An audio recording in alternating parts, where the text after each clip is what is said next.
Hello and welcome. It's Debs here with some practical and simple spirituality, because that's what I love to talk about. I love diving deeply into my true nature, and I love making it really practical in everyday life. Real things that happen to real people, real things that happen to me.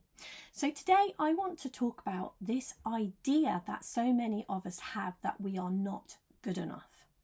Now I know this got in my way and gets in my way, and one of the reasons that it's come to mind just recently is I was talking to a client and they asked me the question, why do you think you got into an abusive relationship? And I could cite many things, but what I know was at the core of that was this idea that I had, that I wasn't good enough.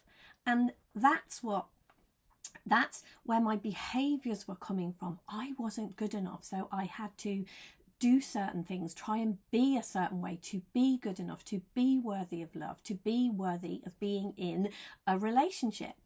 So I wonder if you ever struggle with the idea of not being enough, not being good enough.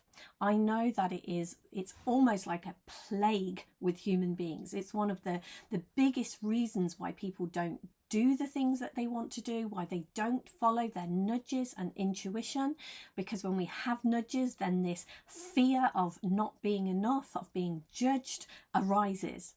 So let's look at that idea of not enough. So play along with me, if you will, play along with me. We're going to have a little bit of fun. So first of all, imagine that I am an alien who's just come from another planet. I don't know anything about how this works on Earth. And just explain to me what you mean when you say that you are not enough, when you are not good enough.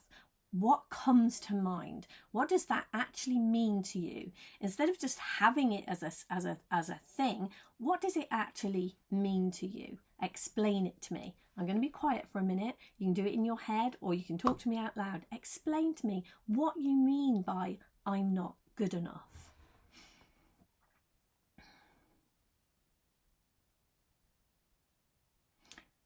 Thank you.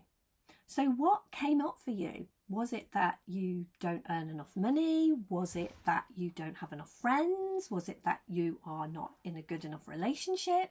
Is it that you're not a good enough parent? That you're not good enough at work? Is it that you don't do the things that you say you're going to do? Is it that you drink too much? That you drug too much? Is it that you worry too much? What is it? What came up for you that what does it mean to you to be not good enough? Now, the next thing that I want you to do is think about somebody in your life. If you've got a child, a son or a daughter, think about them, bring them to your mind. If you've got somebody very special in your life, bring them to mind. If you've got a pet or you've ever had a pet that you really loved, bring the pet to mind. If you haven't got any of those things, a friend, a good friend, a colleague at work, somebody who you respect and love, bring them to mind. So when you bring this person to mind, just think and answer this question. Are they enough? Are they good enough? It's almost a stupid question, isn't it? As soon as we look at someone else, we're kind of like, well, yes, of course they are. Of course they're enough. You know? Now I want you to think about that person or pet or whatever. Think about that person again. And now ask yourself the question, okay, if they lost something, say they didn't have as much money as they've got at the moment, if they weren't as thin as they are, they didn't show up as well at work, they didn't have as much charisma, they didn't have the gift of the gab, they didn't, whatever, you know, if they lost something, if something that they have was gone from them, if they weren't as clever, if they weren't as pretty, if they weren't as intelligent, would they still be enough? Again, it's another one of those silly questions, isn't it? Because of course the answer is yes, they would be enough. Now let's take a look out in nature. I mean, look behind me. There's an assortment of trees and grasses and all sorts of things going on there. And just the other day, I was looking just outside my window and watching a couple of squirrels playing on a tree out here. So ask yourself the question, is one of the trees out there better than another one? Is an oak tree better than a sycamore tree? Is one thing in nature, is grass better than the sky? Is one thing in nature better, more worthy than another? Again, these are all silly questions. And the reason that I'm getting you to do this, and it's not like it's not like there's revelations here that you didn't know, is because we have this idea of not being good enough. And we take that idea as truth. We never question that. We never look at it. And yet when we look at it from this point of view, what we see is the things here on earth are inherently good enough. And that means you, that includes you. You are inherently good enough.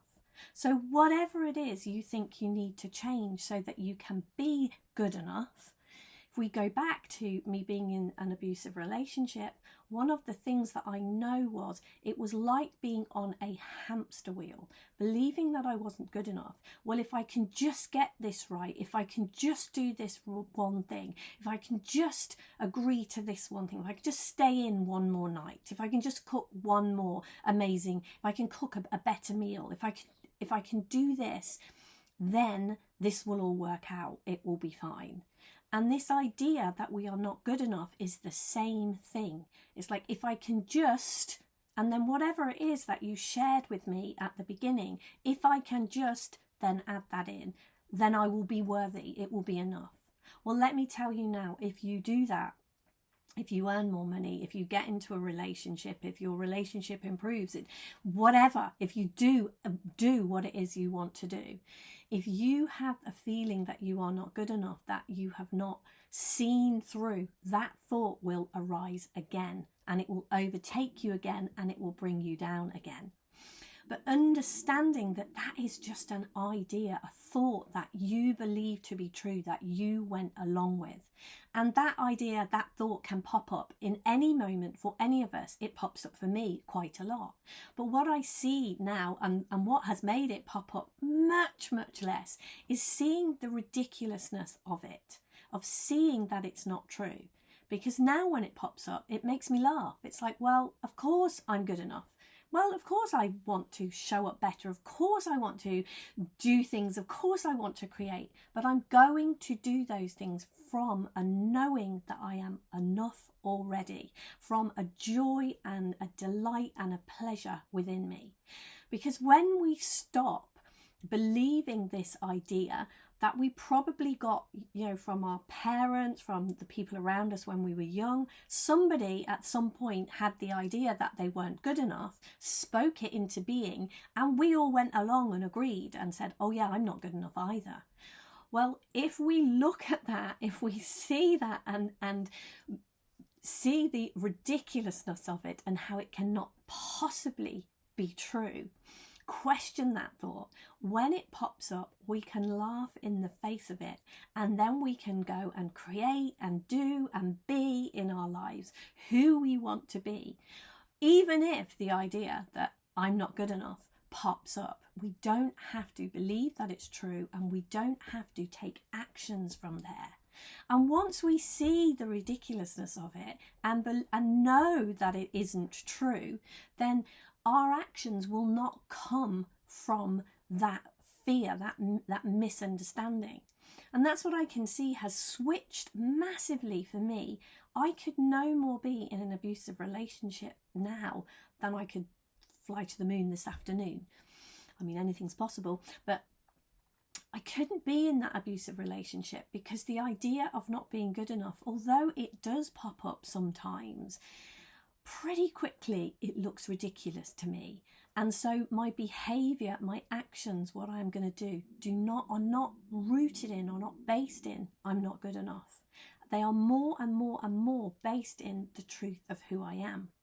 And one of the ways that I play with this, one of the ways that I find really interesting to do this is, if this idea pops up for me that I'm not good enough, if I can't think of a way out of it, I just think of the divine, God, source, the power behind life that I am a part of, that I am not separate from, that is within me. And thinking of that, thinking in that way, completely changes any ideas that I have of myself not being good enough. So I am going to invite you to play today with really debunking this idea that it is possible for anyone to inherently be not good enough, and to see that any behaviours we see displayed out in the world are a reflection of this idea that we don't like, that are not good behaviours, that are not adding to the beauty and love and connection in the world, are rooted in this idea that we are not good enough. I am not good enough. And when we uproot that plant in us, when we clear our hearts of any ideas of that, we see massive changes everywhere. So play with that idea, have some fun with it, and do drop me a comment below if you play. Do drop me a comment and let me know what comes up and what happens for you. Thank you very much. I will see you in the next video. Take care and bye for now.